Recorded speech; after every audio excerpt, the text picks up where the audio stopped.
especially when predicting the future.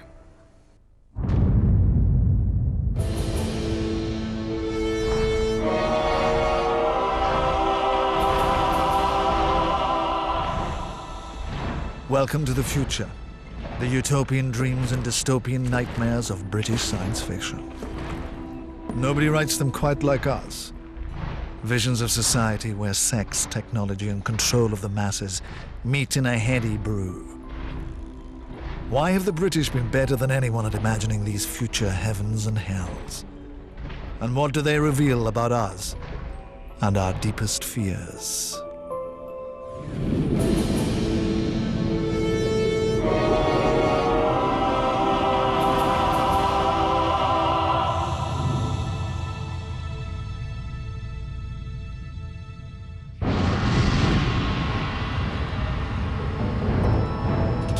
For centuries, British science fiction writers have been busy building future worlds, working out how science will control us.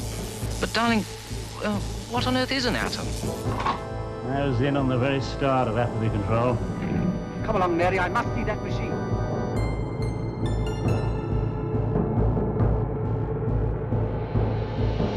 What makes us human, more than anything else, is the ability to imagine an alternative state. And once you say, well, you can imagine an alternative state, then you're going to have utopias. At the heart of these blueprints for society is a universal question. How will we organize the burgeoning population and keep it under control?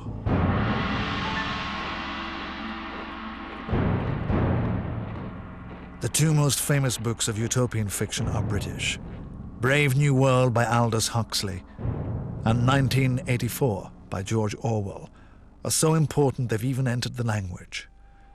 One is a vision of the future full of sex and shopping. The other is a story of oppression and violence. I don't care what you do to her. It's Julia! Julia, not me! Not me! Orwell and Huxley first met here at Eton College in 1917, years before they would write their masterpieces. Orwell was 14 and in his first year at Eton. Huxley was his supply teacher. The first account of utopia available to them, and to any educated Englishman, was appropriately enough set on an island.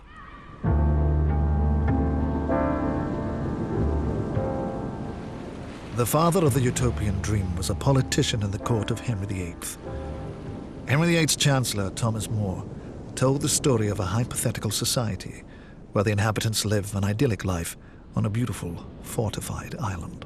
Everyone wears the same clothes, everyone has the same working hours, you're not allowed to travel from one city to another, and you don't need to because every city is identically the same.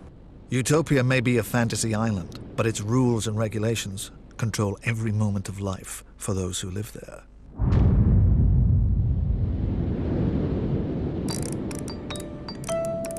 No man may live idle, but they divide the day and night into 24 hours.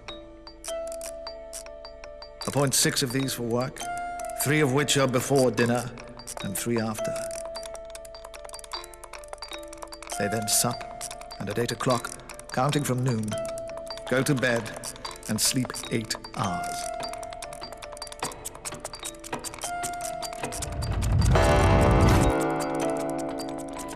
The problem with utopias like More's is that nothing much happens in them. If everybody's good, what do they do for fun, as it were? And they've all had that problem. You know, the visitor to the utopia frequently says, this may be all very well for you, but I'm bored. That's the subtext. Utopias were generally pastoral, celebrating a traditional way of life in a place out of time. Most utopias are very boring to read and also presumably very boring to live in. They essentially seem to involve wearing medieval smocks and basket weaving. Adding science to the mix took these bland visions and turned them into exciting prophecies of the future. Francis Bacon's 17th century utopia, New Atlantis, made some staggering predictions. Skyscrapers, submarines, junk food, and synthetic materials. Science, progress, little doubt that the sky was the limit. By the end of the 19th century, Britons were used to the idea that science had answers for every aspect of human life. Charles Darwin had rewritten the past. British science fiction writers believed they could predict the future. Herbert George Wells was Britain's greatest prophet of utopian progress. He believed that science would actually improve mankind. His book, The Shape of Things to Come, was made into a film in 1936 and became a landmark in cinematic design.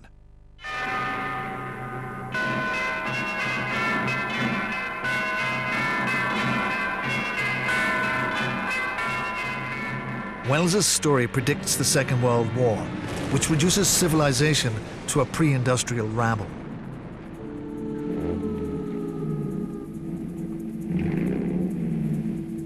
A group of scientists rebuild a utopian society called Wings Over the World, based, bizarrely, in Basra, Iraq.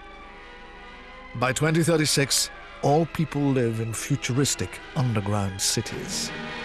Well, Wells is someone who, in the 1890s, is a science journalist. But there is this moment about 1899 when he writes a sequence of really, really interesting utopias of cars, planes, moving sidewalks, all of that very distinct kind of iconography of the future. Wells even predicted satellite TV and worldwide media events. What is this progress? And that voice is sounding to the whole world. No. Decades before the first live global broadcast when man landed on the moon. Small step for man, one giant leap for mankind. He also predicted how they'd get there by means of his most fantastical invention, a space gun which fires people into orbit. There they go. That faint gleam of light. I feel that what we've done is monstrous. What they've done is magnificent. But there is always a dark side to utopia, and there was certainly a dark side to H.G. Wells. He was a eugenicist. Eugenics was a branch of science invented in Britain devoted to improving the breed of man. What do you do with people who don't fit your utopian plan? Well, as it so happens, you do with them generally what people have done in real life. You kill them or enslave them. So at that point, it ceases to be such a dandy utopia. And as Nathaniel Hawthorne pointed out, the Puritan fathers went to America to set up a perfect society, and the first things they built were a scaffold and a prison. The things that utopians are worried about are the degeneracy of most people. People are not good enough, and there are too many of them. In his much earlier book, A Modern Utopia, written in 1905, Wells presents his hopes for a utopian super race and what he'd like to do to those who don't measure up.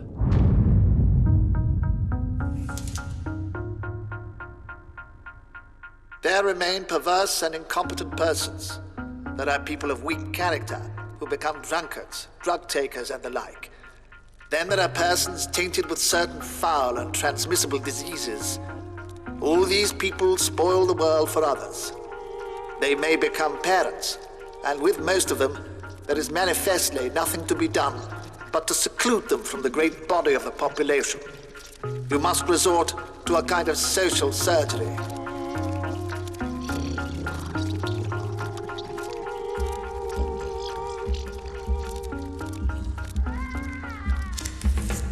He thought that people should be beautiful in mind and body, strong and beautiful in mind and body.